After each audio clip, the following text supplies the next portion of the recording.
감히 묻는 자가 없더라. 오늘 부활절 말씀의 제목입니다. 오늘 말씀은 예수님께서 부활하신 후에 갈릴리 호수에서 제자들을 만났을 때의 말씀입니다. 먼저 3절 말씀 보시면, 이때 베드로는 갈릴리 호수에서 나는 물고기 잡으러 가겠다 이렇게 말을 합니다. 그러자 다른 제자들도 우리도 함께 가자 해서 이들이 배를 타고 밤새도록 그물질을 했습니다. 그런데 웬일인지 물고기가 한 마리도 잡히지 않았습니다. 그런데 오늘 말씀은 잘 이해가 되지 않습니다. 분명 제자들은 이 앞에 요한복음 20장에서 부활하신 예수님을 2번 만났습니다. 그리고 21장은 세 번째 만남의 말씀입니다. 그런데도 왜 제자들은 예수님과 함께 있지 않고 디베레아 호수, 즉 갈릴리 호수에서 지금 물고기를 잡고 있었을까? 분명 예수님은 부활하셨는데 왜 이들은 예수님과 함께 있지 않고 물고기를 잡고 있었을까? 마태복음 28장 7절에 예수님께서 부활하셨을 때 그 새벽에 예수의 무덤으로 찾았던 여인을 향해서 천사가 했던 말씀이 바로 이 말씀입니다. 이때 천사는 제자들에게 가서 갈릴리 호수에 가서 예수를 만날 것을 여인들에게 지시했고 그것을 전달해달라고 이야기를 했습니다.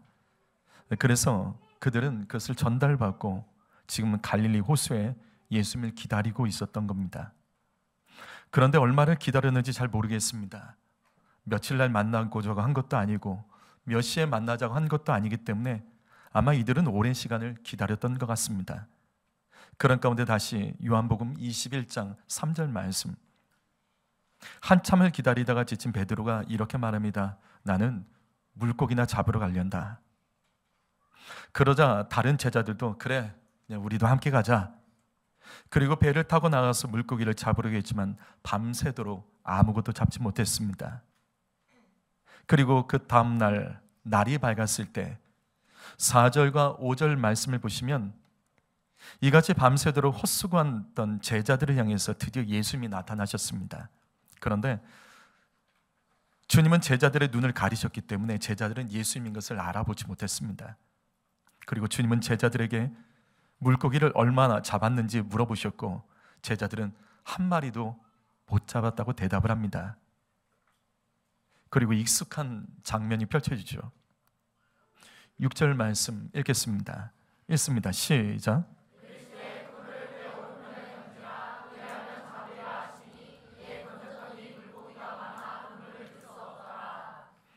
예수님은 제자들을 향해서 그물을 배 오른편에 던져라. 그 물고기를 잡을 것이다 라고 말씀하십니다. 그렇게 했더니 정말 너무나 많은 물고기를 잡아서 그물을 들 수가 없을 지경이었습니다. 여러분, 이것이 오늘 말씀의 내용입니다. 그런데 이때 제자들은 지금 이 상황이 너무나도 익숙했습니다. 전에 있었던 일과 똑같은 일이 벌어진 겁니다. 그제서야 이 제자들이 깨닫는 겁니다. 그래서 7절 말씀, 주님이시다. 우리에게 말씀한 분이 주님이시구나. 그 말에 베드로가 배에서 뛰어내려 예수님 앞으로 달려갑니다.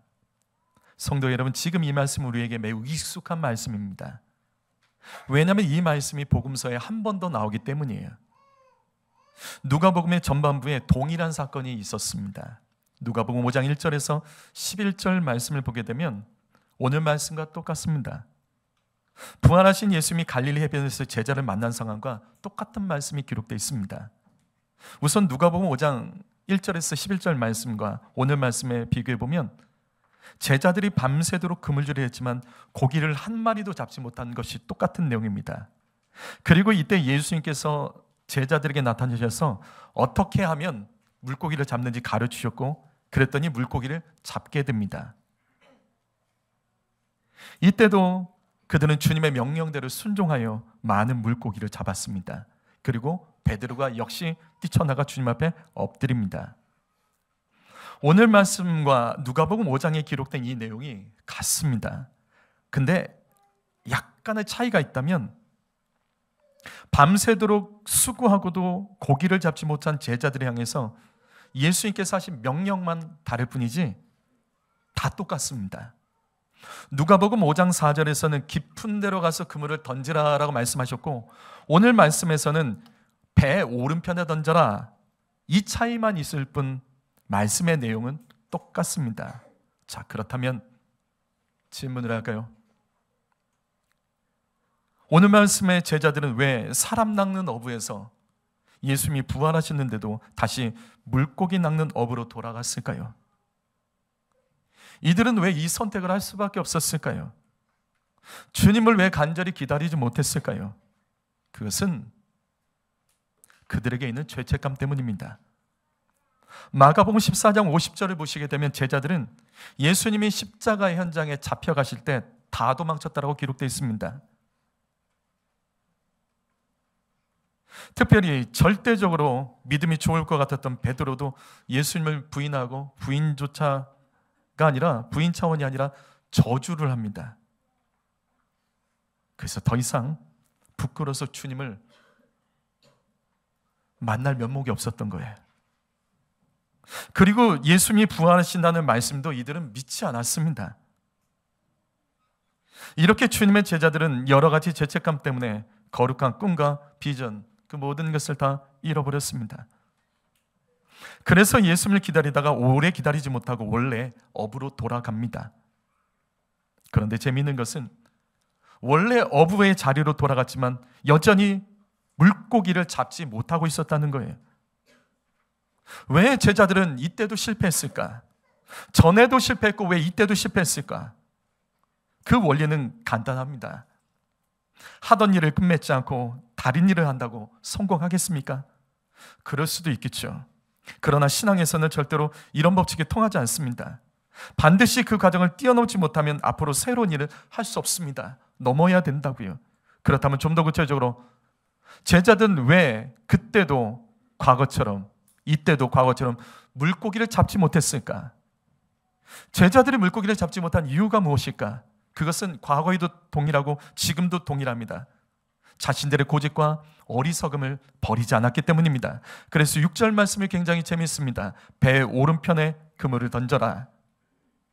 그럼 제자들이 여태까지 어떻게 하고 있었다는 거죠? 왼편에만 계속해서 그물을 던졌습니다. 왜? 자신들의 경험을 의지한 거예요.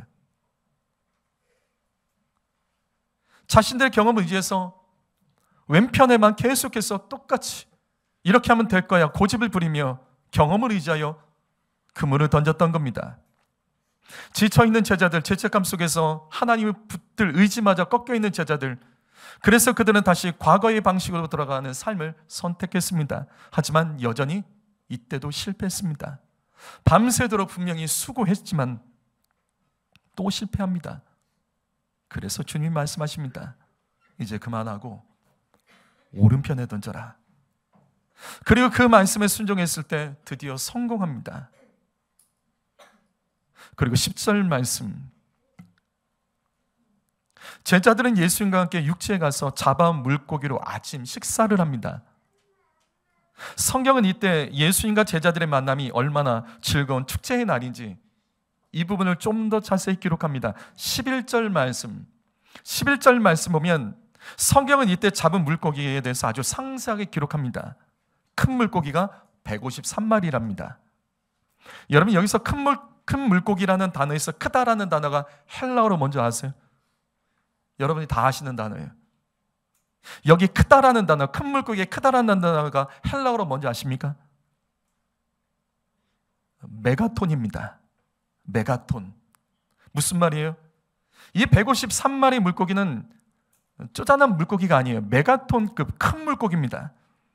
그래서 이 물고기 숫자를 세기가 쉬운 거예요. 작은 물고기를 많이 잡았다면 세기가 어렵겠죠.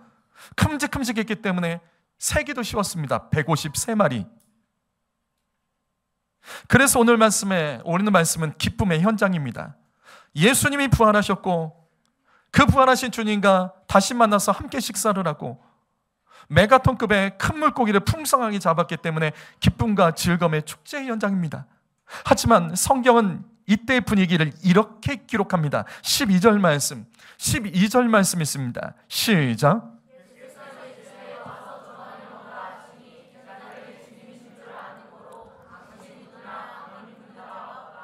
예수님의 제자들은 부활하신 예수님을 만나서 정말 처음 만나는 이 식사 자리에서, 그런데 제자들 중에 그 누구도 감히 묻는 자가 없더라. 제자들 중 그 누구도 부활하신 예수님 만나서 기뻐하지 못했습니다. 정말 십자가에서 죽으신 예수님이 맞냐며, 어떻게 이런 일이 가능하냐며, 정말 예수님이 맞냐며 부활하신 예수님을 이들은 기뻐하지 못했습니다.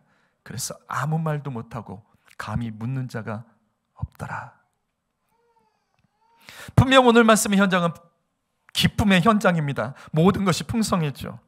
예수님의 부활과 그분을 만나서 함께 식사하고 또 물고기를 많이 잡았고, 이 기쁨의 축제 현장에서 그 누구도 기뻐하는 사람이 한 명도 없고 아무 말 없이 음식만 먹고 있었던 거예요. 성도 여러분, 오늘 이와 같은 분이 계십니까? 주님의 부활에도 예배 가운데도 기쁨을 이루는 성도가 있습니까? 감히 묻는 자가 없더라. 맞아요. 기쁨을 잃어버리면 입술이 다칩니다. 찬양이 안 되고요, 기도가 안 됩니다. 성도의 교제가 안 됩니다. 그래서 입술을 열어서 밥 먹는 것도 싫어지죠. 그렇다면 어떻게 해야 될까요? 예수님의 부활도, 예수님의 만남도, 예배도 기쁨을 잃어버린다면 우리는 어떻게 해야 될까요? 이 땅을 살아갈 때 기쁨을 잃어버릴 때 우리는 어떻게 해야 될까요? 첫 번째로, 그래도 믿음을 지켜야 됩니다. 그러면 기쁨을 빼앗기지 않습니다. 히브리서 11장 6절 말씀, 믿음이 없이는 하나님을 기쁘시게 하지 못하나니, 맞습니다. 제자들이 기뻐할 수 없었던 이유는 믿음을 잃었기 때문이에요. 예수님이 하나님이란 진짜 믿음, 부활의 믿음이 없었기 때문에 그 기쁨의 현장에서 기뻐할 수가 없었던 거예요. 그 믿음이 있었다면 죽음에서 부활하신 예수님 만났을 때 기쁨이 넘쳤겠지만, 그 믿음이 없었기 때문에, 믿음을 잃어버렸기 때문에, 믿음을 지키지 못했기 때문에 기뻐할 수가 없는 겁니다. 성도 여러분, 기쁨을 뺏겼을 때 그래도 우리는 믿음을 지켜야 됩니다. 그러면 기뻐할 수 있습니다. 그러면 어떤 상황 속에서도 주님만으로 만족하며 기쁨을 회복할 수 있습니다. 로마서 15장 13절 말씀, 소망의 하나님이 모든 기쁨과 평강을 믿음 안에서 너희에게 충만하게 하사, 모든 기쁨과 평강을 믿음 안에서 너희에게 충만하게 하사. 하나님은 우리가 믿음 안에 있을 때 기쁨과 평강을 주십니다. 믿음을 지키면 기쁨을 뺏기지 않습니다. 하박국 3장 18절 말씀, 나는 여호와로 말미암아 즐거워하며 나의 구원의 하나님 말미암아 기뻐하리로다. 기쁨은 조건이 아닙니다. 믿음입니다. 여호와 하나님으로 감사하는 사람은 기뻐할 수 있습니다. 어떤 주변의 조건과 환경과 상황과 마음과 무엇이 있다 할지라도 주님만으로 만족하면 우리는 주님 때문에 기뻐할 수 있습니다. 두 번째로, 그래도 하나님을 찾으며 기도하면 기쁨을 뺏기지 않습니다. 시편 40편 16절 말씀 읽어보시죠. 여기 말씀 읽어봅니다. 시작.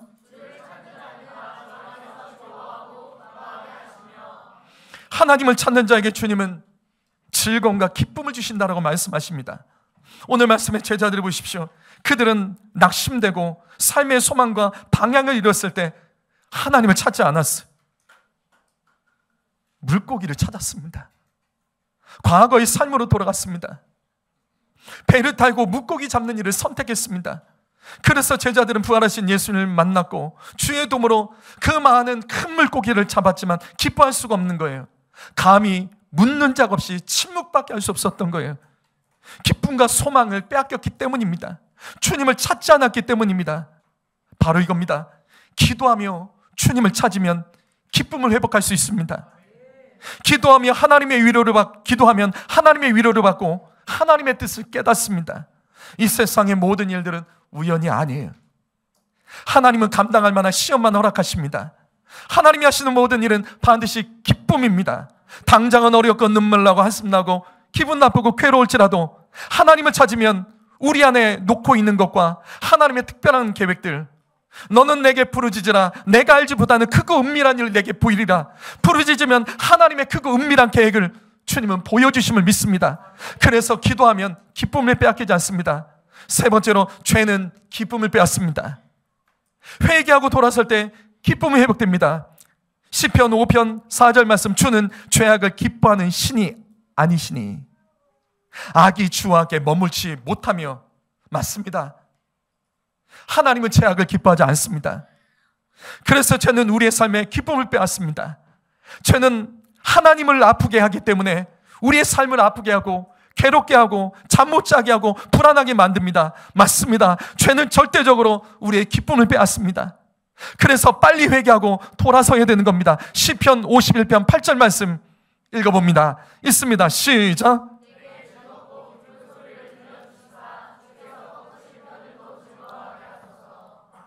시편 51편 말씀은 다윗이 밧세바와 간음하고 죄를 지었을 때 그것을 회개하며 기록한 시예요. 내게 즐겁고 기쁜 소리를 들려주시사, 내게 즐겁고 기쁜 소식을 들려주시사. 이것은 다시 다윗이 죄를 전심으로 회개할 때 하나님이 죄사함의 음성을 말하는 거예요. 주여, 내가 주 앞에서 죄를 회개하고 죄사함 받는다면 지금 죄 때문에 내 딸의 삶에 꺾여진 뼈도, 그 고통도 내가 그 속에서도 감사할 수 있습니다. 주님, 나를 용서해 주십시오. 엎드리며 구하는 기도의 내용이 시편 51편의 말씀입니다. 맞습니다. 죄는 우리의 삶에 뼈를 꺾고 고통과 괴로움을 줍니다. 그래서 죄는 반드시 기쁨을 빼앗습니다. 이사야서 59장 1절과 2절 말씀도 있습니다. 읽겠습니다. 시작.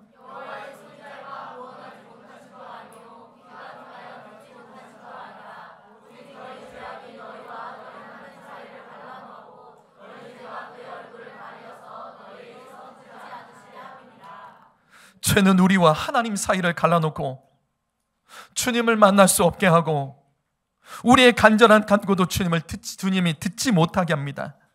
이처럼 죄는 하나님과의 단절, 죄는 하나님과의 단절이 많습니다. 그래서 죄는 기쁨을 빼앗습니다.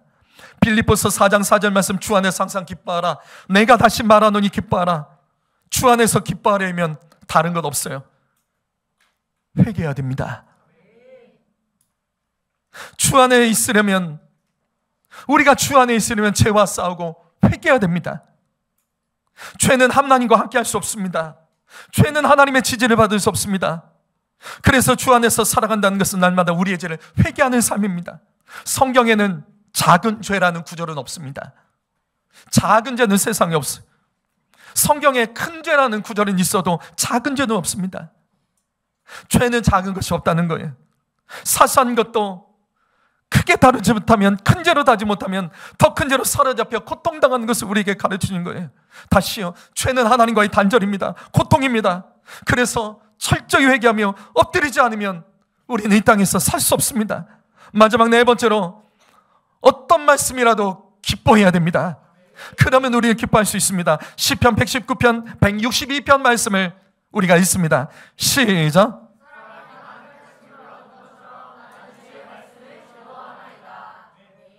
많은 것을 내가 얻는 것보다 주의 말씀을 즐거워하는 삶. 어떤 말씀을 들어도, 누가 말씀을 전해도 주님의 말씀으로 듣고, 주님의 말씀으로 듣고 주님의 음성으로 듣는 자 기뻐할 수 있습니다. 어떤 말씀이라도 즐거워하면 기쁨을 빼앗기지 않습니다. 오늘 말씀의 제자들은 주님을 만났지만 감히 묻는 자가 없더라. 그 이유는 말씀을 빼앗겼기 때문이에요. 내가 이해되지 않는 말씀, 내가 받기 힘든 말씀, 그 말씀을 들었을 때 그들은 그 말씀을 믿지 않았어요. 그 말씀을 듣지 않았습니다. 그 말씀을 기뻐하지 못했습니다. 부활의 말씀을 분명 들었어요. 그렇지만 그들은 부활의 말씀을 듣지 않고 빼앗겼기 때문에 부활의 주님의 그날에 그들은 기뻐할 수 없었고, 부활하신 주님을 만났지만 감히 묻는 자가 없더라. 성도 여러분, 아무리 괴로운 일이 있어도 말씀 빼앗기지 마십시오. 하나님 말씀은 안전합니다. 전하는 자는 부족해도 하나님 말씀은 절대 부족하지 않습니다. 데살로니가전서 1장 6절 말씀을 읽어봅니다. 읽습니다. 시작.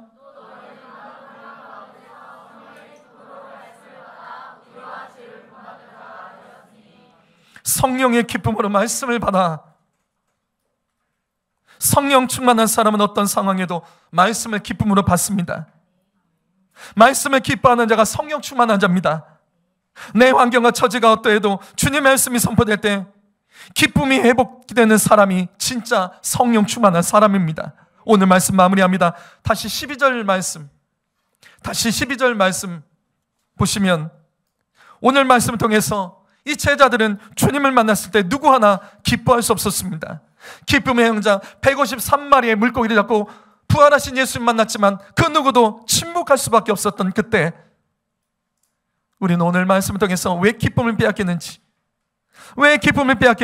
우리 말씀을 통해서 다시 봐야 됩니다. 그래도 믿음을 지키셔야 됩니다. 그러면 기쁨을 빼앗기지 않습니다. 그래도 하나님을 자꾸 부르짖으면 기쁨을 빼앗기지 않습니다. 기쁨 빼앗겼을 때 내 안에 더러운 죄를 철저히 회개해야 됩니다.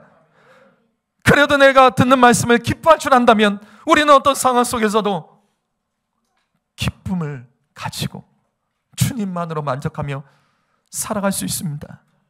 부활하신 예수 만나도 기쁨이 없을 때가 있습니다. 삶을 살다가 주와 함께 동행해도 예배드려도 기쁨을 빼앗길 때가 있습니다. 바로 그때 오늘 말씀을 기억하십시오. 주님은 우리에게 기쁨을 빼앗는 분이 아니십니다. 주님은 항상 우리에게 기쁨을 주시는 하나님이십니다. 그러기 위해서는 주 안에 있어야 되는 거예요. 주 안에 있도록 더욱더 믿음을 지키고 말씀을 의지하고 기도하며 죄를 회개하며 죄와 단절로 인해서 하나님과의 단절이 이루어지지 않도록 우리 오늘 말씀에서 삶의 진정한 기쁨이 말씀대로 회복되어야 될 줄 믿습니다. 기도하겠습니다.